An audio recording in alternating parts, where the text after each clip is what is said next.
For USCFootball.com, Connor Morrissette and Chris Trevino were here on campus for the Tuesday practice of Michigan State Week for USC that just wrapped up. It's time for instant analysis. Chris, USC's 3-0. How are you? Doing pretty good. It was a little bit of a hot practice, but lots to talk about from this Tuesday practice of Michigan State Week. Yes, a heat warning in the Valley today for all the locals, so hope you stayed cool. The bad news, Chris, got to start with that. Chasen Johnson, USC cornerback, out for the year, Lincoln Riley said today. Chasen Johnson hurt his knee in fall camp, and it looked like he re-aggravated that injury against Purdue, so he's out for the season. A tough break for a position group that right now is under the microscope a little bit. I think it's fair to say that cornerback's position is probably the weakest on the team through 3 games. Absolutely. Just want to go quickly through Chasen Johnson's injury timeline. In fall camp, one of those open practices we were able to attend, he was out there, looked good, was kind of repping as a first-team defensive back. The next time, wasn't there, and we did not see him for a few weeks, a few practices, and eventually did return, but he was rocking a knee brace, and this was something we've been tracking, going through the end of fall camp into the start of the season. He was getting healthier. Obviously missed the first week. Was able to make his debut against Georgia Southern, but looked like he lost the knee brace going into that Georgia Southern game. And then, this past week played 21 snaps against Purdue, had a pass breakup, an impact play. But then at some point did get hurt, didn't notice it, didn't see it, unfortunately. But was seen after the game. A couple sources let me know that, he was in a pretty heavy immobilized brace on his left knee again. So that told us, okay, I think something might have been up.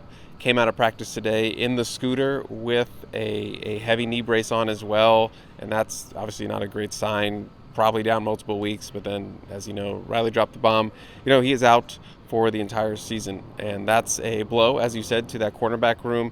The cornerbacks are coming off a game where they were, as some people were saying, a little mid. They didn't really like the performance that was put forth against Purdue. Some big plays were given up. And going into the season, there was a big question mark with, the guys that they did lose and, an NFL guy like Jalen Smith. And Chasen Johnson was the guy they brought in after the spring, added a little more juice to that room.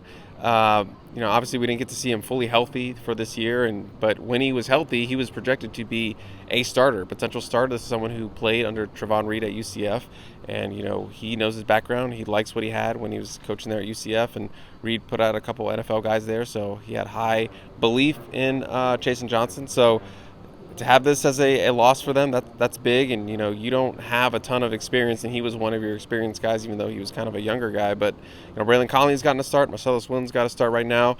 DJ Harvey's obviously experienced, so you're just trying to find someone who can lock down that other side with Carlos Nicholson, and hopefully have someone who could be sort of a maybe not full star cornerback, but as somebody who is bringing that cornerback one type potential.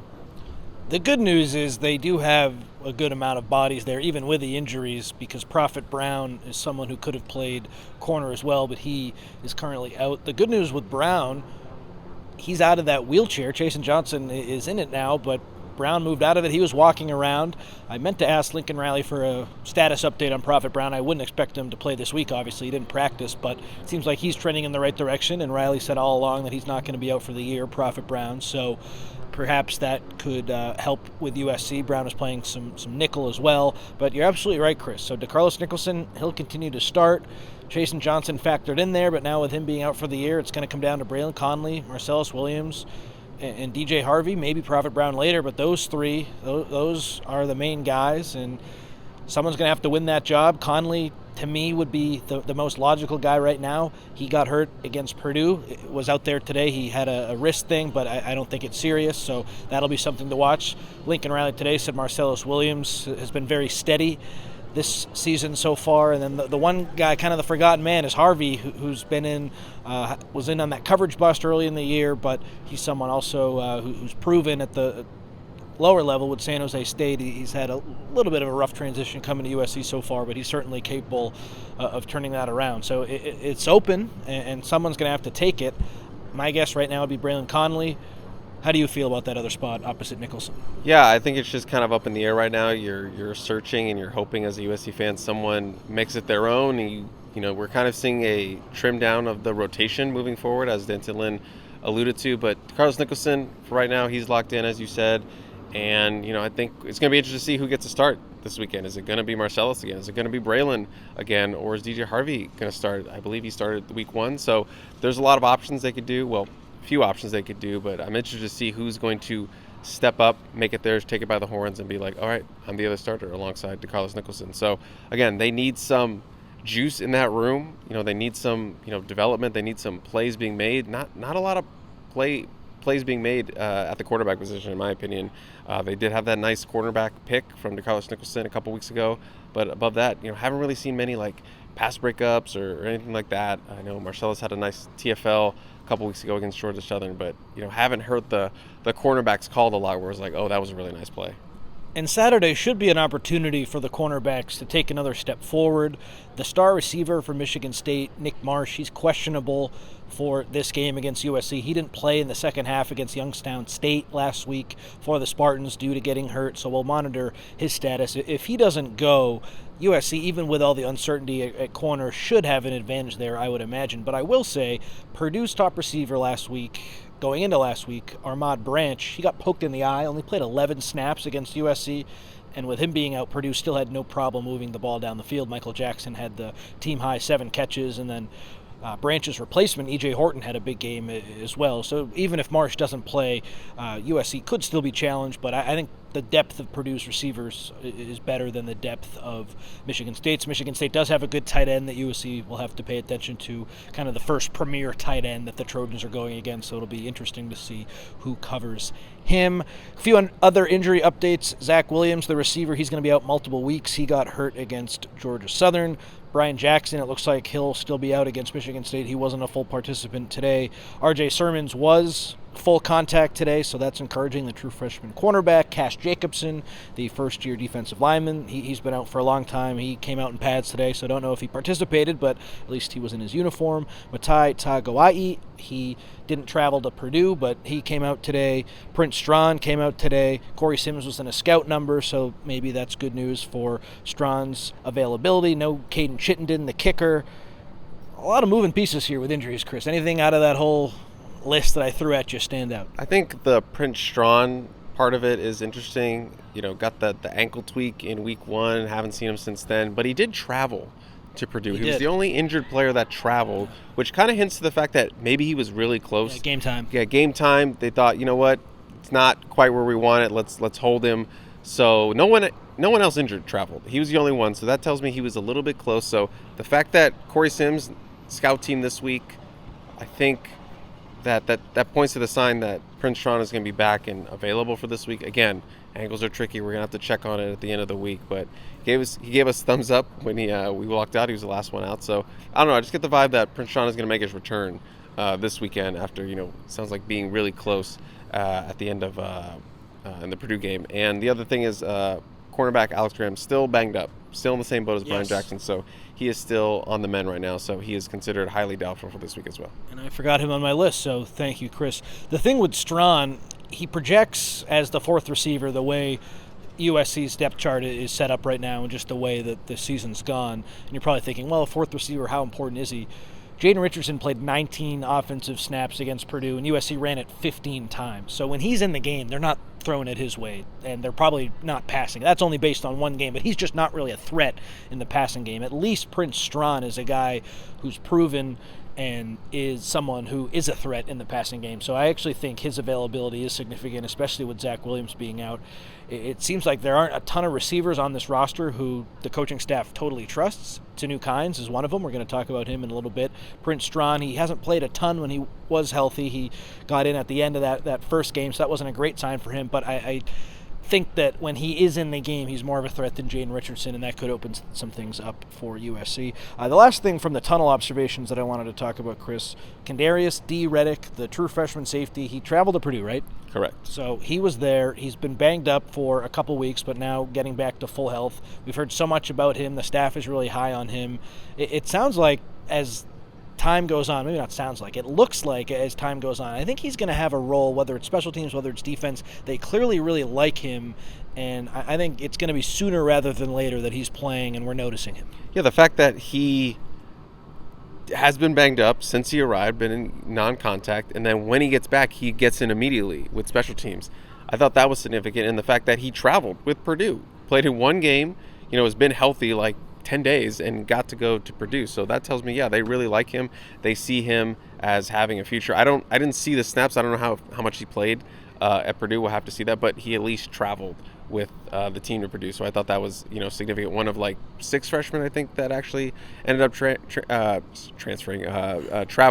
Jaden Ramos, the other one, who came out in a non-scout number today, which I thought was significant. Looks like he has emerged maybe as that 4th defensive end spot, beating out Gus Cordova right now, who was on scouts. So Jaden traveled, and it looks like he's got carving out a little bit of role, not walking the scout this week. I believe you said he had the best scrimmage performance you've ever seen, right? Yeah, in the history of college football, I believe, is what I said, yeah. So he's clearly on the right track. Let's get into some of the comments we heard today. So Lincoln Riley spoke. He announced those injury updates. There's been so much made about 12 personnel and USC playing with 2 tight ends. Lake McCree, having him in this offense is huge. I think he played 67 of the 70 offensive snaps. I've been guilty of kind of downplaying his importance, especially in the offseason. He is so important to what this offense does, and you can see that in the amount of snaps he plays. You can also see that in the 3 receptions that he had, and Jade Mayava's best throw came on that seam route that McCree had, and that they connected. That was a tough catch that McCree made too. The coverage was pretty good. Mayava just made a great throw. McCree made a great catch. He is really, really key to what this USC offense does. We saw him get off to a good start last year, and then when he got hurt, the offense just wasn't really the same, and Walker Lyons has had a nice sophomore season so far, but McCree is just the straw that stirs the drink in that tight end room, and I want to tip my cap to him because he's been even better than I imagined this year. I knew he'd have a role. I knew it'd be good, knew it'd be a solid option, but I think he's been better than that so far. And he's not just been healthy, he's been healthy plus. Yeah. He looks and is playing like the best shape of his life, as something he talked about in the offseason. We were a little worried when they shut him down for spring. I was like, that's not a great sign, but it has been a great sign. He's been really impressive to start the season. He's actually he leads all tight ends nationally in yards per catch, and he's 3rd in the Big Ten right now in yards per reception. So off to a really fast start, like he was last year, just in a different way. On track to shatter all his career highs from his previous years at USC. So really happy for the season he is starting with. And the tight ends in general have just been, taking more advantage of the opportunities. Shotgun pointed this out, just like the tight ends converted 2 of those 4th downs against Purdue. Walker Lyons and Lake McCree had that because a lot of teams were focused. They were focused on Jacoby Lane and Mekhi Lemon. So if you're going to focus on them, bang, we're just going to get you an easy completion here to one of our tight ends, and they're going to pick up the first down. So they have been taking advantage of the opportunity that's been presented to them with the attention that's been on, USC's 2 elite receivers. And if they keep doing that, more 12 personnel, also helping with the blocking, I think that's led to, USC's offensive line being really, really solid the first 3 weeks. So the sky's up. I literally own all the tight end stock there is, so I'm not selling yet. Not yet, maybe never. To the moon, Connor. I think that would be a mistake to sell right now. Even Lyons is playing more than I anticipated. I think he was in on 37 offensive snaps against Purdue, and they really tightened the rotations in this game. You didn't see the second units because this game was close. Lyons is a key part of it too, so definitely a shout out to him. Lincoln Riley talked about Tanu Kynes today, the freshman wide receiver who made that great contested catch on 3rd and 10 play. I think it was in the first half against Purdue. So, Chris, we've been talking to Lincoln Riley for a while, covered him for a few years. When he says things, sometimes you can take it with a grain of salt. Sometimes it's like, okay, this is really interesting what he's saying. I really understand why he's trying to make that point. Today, when he was breaking down the play of Tanu Kynes and what he did to earn that 3rd receiver spot, it was some of the most glowing praise that I've ever heard Riley have about a player. I definitely recommend watching the clip. Riley just gushes about Hines, talks about how he was all ball all the time. He is exceptional at going up and getting the ball, as we saw against Purdue. For a true freshman receiver, who wasn't here in the spring, by the way, he just had fall camp where he wowed everyone and then he earned the 3rd receiver spot. The sky's the limit for this kid. It's clear the coaching staff trusts him. Riley was gushing over him. That really stood out to me because we don't hear Riley describe players like that often. I was a little worried. I was pumping Tanu Kynes a little too much in the offseason, but just based on what people were telling me out of Texas, they were like, this dude is legit. He is a monster. He is a freak. He is going to make an impact. So that's why I felt comfortable, pumping Tanu Kynes stock, and I hope you bought early. Again, still looking for his first touchdown, but he's made some nice plays. excellent blocker, just a nose for the ball, and tough guy. And we're going to talk about what he said in his scrum today, made his media debut. But yeah, just a really tough football player, and just explosive and big, and had that impressive catch, on the road, big third down, nearly brought in a crazy one-handed catch there for his first touchdown of his college career. So really excited about, his progression through this year, and just the fact that he has jumped on a roll so early just speaks to the talent that he has. And he's firmly in the mix. When he's healthy, he's going to be out there. So the sky's the limit for that kid, as I said. Really excited to continue to watch him. And like you said, he spoke today.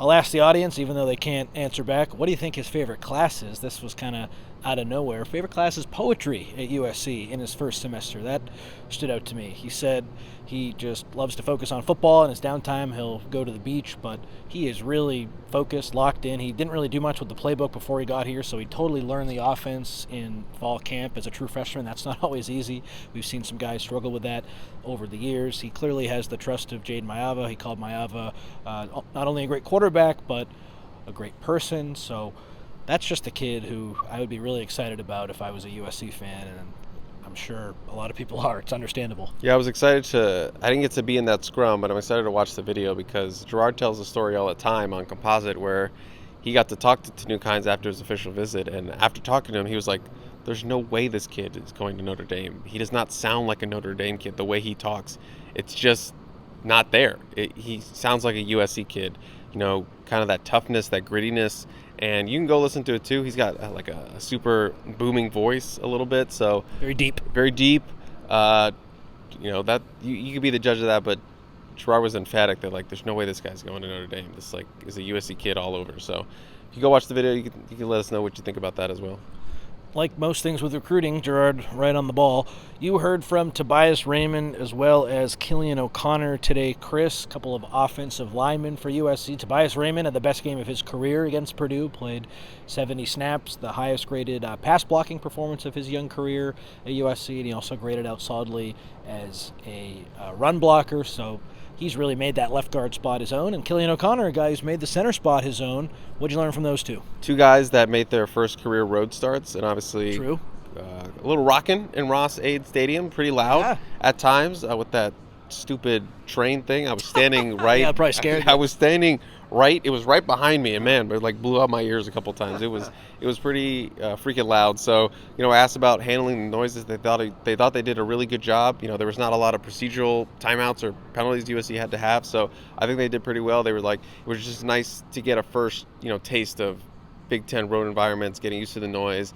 And they said that there's stuff they can improve on, but for the most part, they thought they did a pretty good job. They were really emphasizing communicating down the line, making the call, tapping your partner, and getting in each other's ears with everything that's going on. So Killian thought he did a good job. Tobias said Killian did a good job. Killian said I still got stuff to improve on, but it was a good first experience on the road.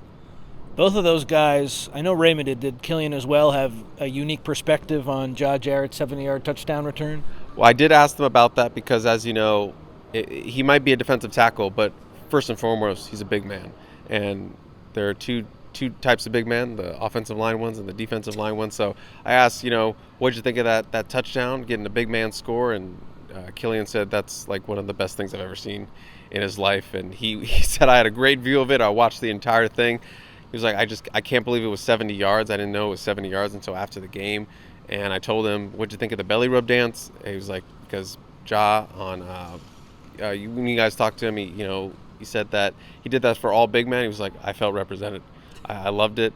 And Tobias Raymond, didn't really, he said, I didn't know what was going on. He loved it, but he had no idea what was going on. He said he had no idea why he saw Jamal running. He was like, why is Jamal running? He was like, didn't realize he had the ball. And so, yeah, they all loved it, and they loved the representation of a big man getting to the end zone. I think everyone loved it. What a fantastic play. I'll just never forget how much that sucked the air out of that building where Purdue had some momentum. They were feeling okay. They were driving down the field, and then Kamari Ramsey drills Ryan Brown. Ball pops up in the air, and all of a sudden this freight train is running 70 yards into the end zone. No one's even close to him until he gets to the goal line. And you could hear a pin drop in a stadium that 30 seconds before was rocking. Yeah, it was incredible. Just to have it all sucked out. But credit to Purdue. They tried to rally after that. They did. They never quit. They never quit. But it felt at that point it's like, oh, that's not good. Yeah. That's a huge play, a huge swing of points to get USC back to a comfortable lead, and gave them that momentum to ride out for the rest of the game. Absolutely. Any final thoughts from Tuesday? Are you good to wrap it up? I think I'm good to wrap it up. I think I'm getting bit by a mosquito. So, yeah. Would you like to do your best Jamal Jarrett dance before we close? Sure. I think I've been kind of working. I've been doing it today, just kind of practicing, because I like the motion of it, because it's got like a little bop up and down while you're rubbing the belly. So I'm going to stand back here. We'll see you next time.